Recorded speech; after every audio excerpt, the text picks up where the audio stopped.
So, Gemma, thanks ever so much for agreeing to join us, or join me and have a chat for this video series I'm putting together called Inspirational Women. Yeah, you've been mentioned to me as someone who inspires a lot of people on social media in general in their lives with your content. So I'm really looking forward to it. For those people who are watching who don't know who you are, would you like to give a little introduction to yourself? Yeah, I didn't actually realise people had said that are an inspiration. That's really touching. So yes, Social Jems is a social media marketing company. So we help people gain traction and generate inbound leads on LinkedIn.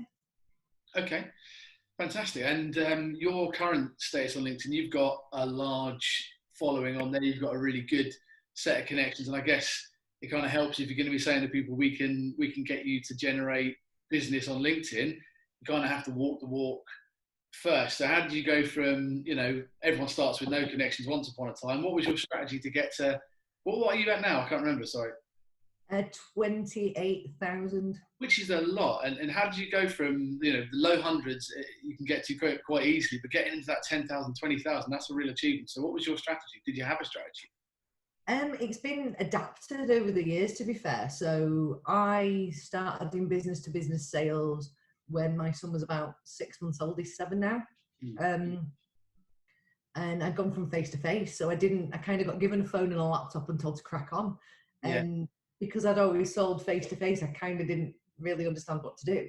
So I got introduced to our search engine optimization director at the time, a guy called Simon Young, who introduced me to LinkedIn and just said, have you seen this platform? So I kind of sat looking at it thinking, well, why aren't people utilizing this to sell?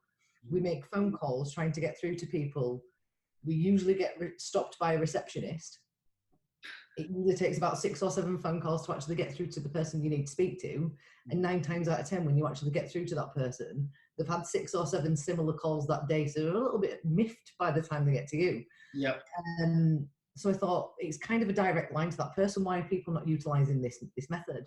And it kind of built up from there, really. As the platform's changed and adapted, I've changed and adapted my style to fit what works. And back then it was really professional and there wasn't a great deal of information shared other than being really professional and really corporate information. And now these days it's a lot more real. There's a lot more personality. It's a lot harder to stand out now than it was back then. So I made loads of mistakes, but what would you say to someone like me just starting out that, one really, really, really good tip for getting the best out of LinkedIn? Be real. Like, don't be afraid to be yourself. Don't be afraid to show people the personality, the person actually behind that brand. There's a lot of strength in who we are as individuals, flaws and all. And I think people forget that. And I think a lot of time we're held back because we're petrified that people aren't actually going to like the real us. But regardless of if you put on a show or if you're your actual self on LinkedIn, there's still going to be people out there that don't like you and don't like the message that you're putting across. So save yourself the hassle of putting on a facade and actually just be you. So, like, your sort of day-to-day insight into how things are for you at the moment. You said you've got, so you said eight-year-old son, is that right? 7. 7, sorry. Yes, Charlie. And we've got 2 girls who are all of a sudden home from nursery full time, and I know there are parents up and down the country pulling their hair. I'm sure some of them aren't, but I'm sure a lot are pulling their hair out. I know we're having our moments as well. Occasionally I see a post that makes me want to reach through the computer and throttle somebody. Like I saw someone said, I've got 3 kids so far, no screen time. I was like, oh, piss off, no screen time. What are you talking about? So, how are you kind of finding the day-to-day, run the business, being super busy, having people like me taking an hour of your time in the evening every now and again, and having a young child there too? How are you coping with that? What are your strategies? See, we're all right. So I've worked from home for 8 years now.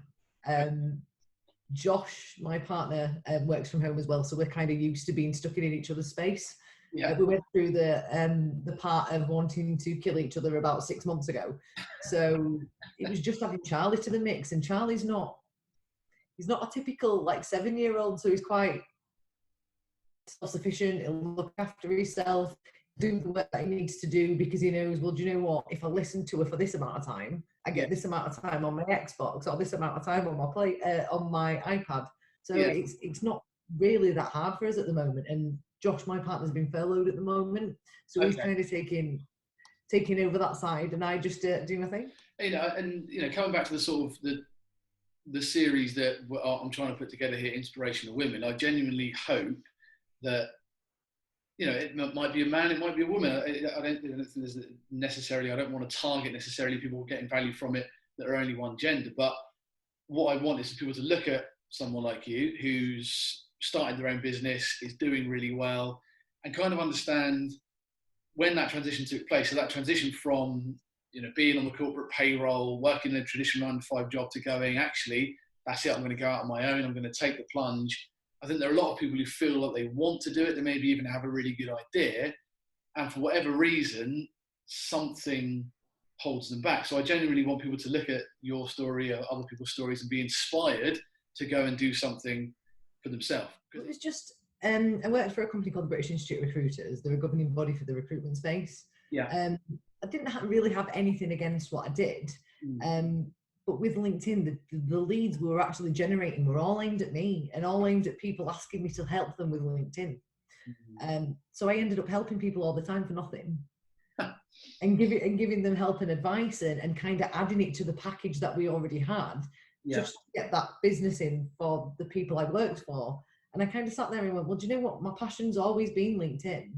People are always asking you for this information. They're always asking you to help them. So why don't you just go and do it full time? And I'd left in the November and I was absolutely petrified. I kind of did it and went, oh my God, what's going to happen next? What if I can't make this work? And I think that's that fear and that safety net is what holds people back, because not a lot of us have got savings that we can fall back on. So if we don't make it successful straight away, what's going to happen? Are we going to lose our houses? And it's that type of mentality that kind of holds us back. But I think sometimes you just have to go, do you know what? Okay, I'm not happy. I need to be happy. My happiness is more important than anything else. I just need to try. And so one of the kind of themes that I, it's not the main topic, but one of the themes I kind of try and come back to with this is gender equality, feminism to an extent. I think, it's really interesting when you say the word feminism to some people, they sort of recoil almost like you're talking about a cult. They don't like to think of themselves as a feminist, and that I find that quite strange, especially when it's a woman saying they don't want to think of themselves as a feminist. You've worked in sales, you're now a business owner, you're running your own thing. Do you feel that the workplace, that the professional environment is more positively disposed towards women than it ever has been? Do you think it's gone the other way? Like, what are your experiences as a female entrepreneur, quite a relatively public profile? Do you encounter much of that, day-to-day sexism, misogyny on a day-to-day basis, or is it not really something that features for you? Occasionally. I mean, I'm not going to lie, I got a little bit offended yesterday when someone put a comment on one of my videos saying I was adorable, which I'm kind of like detracts away from who I am. But not really. I mean, I did more when I used to work in sales, but I've built up a reputation over time. So when I first started in corporate business-to-business sales, people just assume that you brought in and you hired because you're a girl, and there's nothing else behind it. And that's a fairly low-level example of what goes on. No one ever comes on my post and calls me adorable. I wish they would. I could do with a boost, if I'm perfectly honest. But that doesn't happen to blokes, does it? We don't get people coming on and commenting on our appearance. Not to the same. I say it doesn't happen. I'm sure it does. Not to the same degree. No, I literally had a guy a couple of weeks ago who dropped me a message saying a word to the wise. Your profile picture, you're actually really attractive, so you don't really have to pull stupid faces. To which I just responded, I'm curious who told you were wise. Yeah, very good. Ridiculous. I don't always think the issue comes from someone trying to say something offensive or trying to be derogatory, but it's a way of speaking that you wouldn't use in a professional capacity to a man. People think it's okay to use to a woman, and it shouldn't. It's not like and it shouldn't make a difference even if you were straight out of university and a graduate. It shouldn't make any difference. But you're an experienced professional running your own business, and yet you still have people telling you that you should, I don't know, make fewer silly faces or whatever it might be. It's it's crazy. I think with a lot of it as well, it's different generations. People have been brought up in different ways, and different things were appropriate at different times. And it's It's like everyone's got a racist nan, you know what I mean? Like everyone's nan is a little bit racist, you know, it's just the way it is. So true. Yeah. It is. You can be funny and humorous. You don't have to be nasty.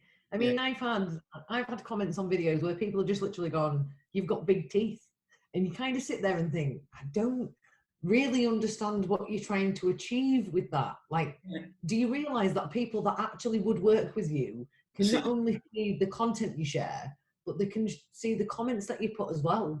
Absolutely. So they have actually seen that you've actually gone and said someone's got big teeth, but what did you have to prove? Ridiculous. I mean, don't get me wrong, my sarcastic response of, I'd have gone for my nose, it's far bigger. Yeah. Plus, like, unless you've had your teeth done, they look like normal teeth to me. Like, I wasn't thinking, oh God, don't mention the teeth, don't mention the teeth. You know, it's just such a... I know, right? I mean, literally, I just went, guys, my nose is huge. Go after that if you're going to try and like get to it. You know, for people that are just thinking about starting video content or something like that, is it just be authentic, be yourself to get that repeat business where people see your name and they want to engage? No, so you've still got to be showing what you do as a company, where you add the value, the recommendations from people that you're working with. You've got to treat your LinkedIn page like your CV or your landing page of your website. You need to have as much information on there to showcase that you're actually good at what you do.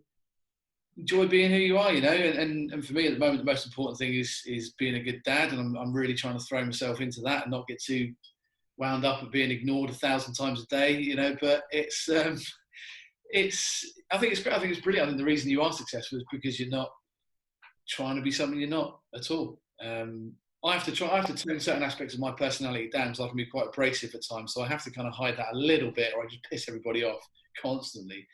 Even that works on LinkedIn. One of my clients is the most controversial person I know. He'd have an argument with anyone, but it works well for him because that's his personality.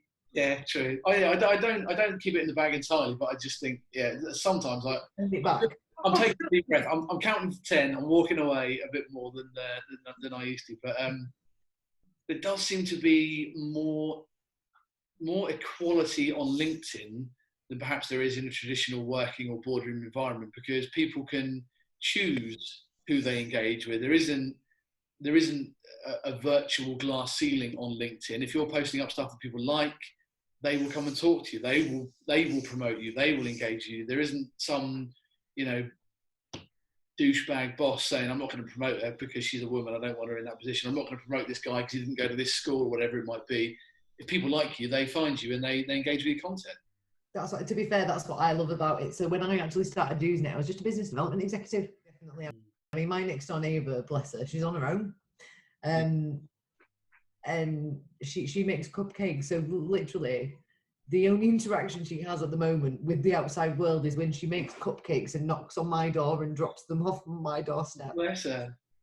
Which works really well in my favour, to be fair. It's probably why I've put on so much weight through this lockdown, but it's a price I'm willing to pay. Yeah, absolutely. Cupcakes. And, you know, you're doing a good thing because she's bored out of her mind and you're taking her cupcakes off her. I'm trying to put a positive spin on it. There's nothing. You're just eating her cupcakes. Yeah, I'm just eating the cupcakes. We did make her some cornflake buns to send back, but I don't think they're on the same scale as like the flamingo type things that are champagne flavoured that she's making for us. Did you say cornflake buns? Yes. What the hell is it? The chocolate ones where you just basically get the cornflakes and stick the melted chocolate on it and stick it in a thing. Right, okay. Yeah, fine. Yeah. I was envisaging like cornflakes between two bits of bread. Like in my head, that was the worst reciprocal gift I've ever heard. But no, you're making like a cornflake chocolate melty thing. Yeah. So while we're on the subject of buns, what part of the country are you from originally, Jemma? Yorkshire. Yorkshire. So what do you call a bread roll up there? Oh, we have this argument in our house all the time, to be fair. So I say it's a tea cake and Josh says it's a bread cake. So I mean, like if you were getting like a ham and cheese roll, like a roll, like a savoury item, you'd call that it's a tea cake. A tea cake? Yeah. Why? I don't, this is, so I'm not gonna wade into your ongoing debate on this, although I already have. I was expecting it to be like Cobb or Bap or Ben or something like that, but tea cake, that's out of left. That's knocked me for six. That has. Yeah, it does Josh too, and we're literally like we were brought up a village apart. Yeah, but he's not much better with bread cake. I mean, that's some bad. That's some poor cake. Bread cake, just bread. It's just bread. It's not bread cake. It's just bread. And to be fair, most of the time I'll just go, can I have a sarnie? Well, yeah, but fine. Yeah, everyone calls a sarnie a sarnie. We can all agree on that. The top of my my literal and figurative shit list at the moment are people that don't pick up their dog poo when they do a poo on a footpath. It's like the only thing people have at the moment is a walk, and you're ruining it with your dog shit.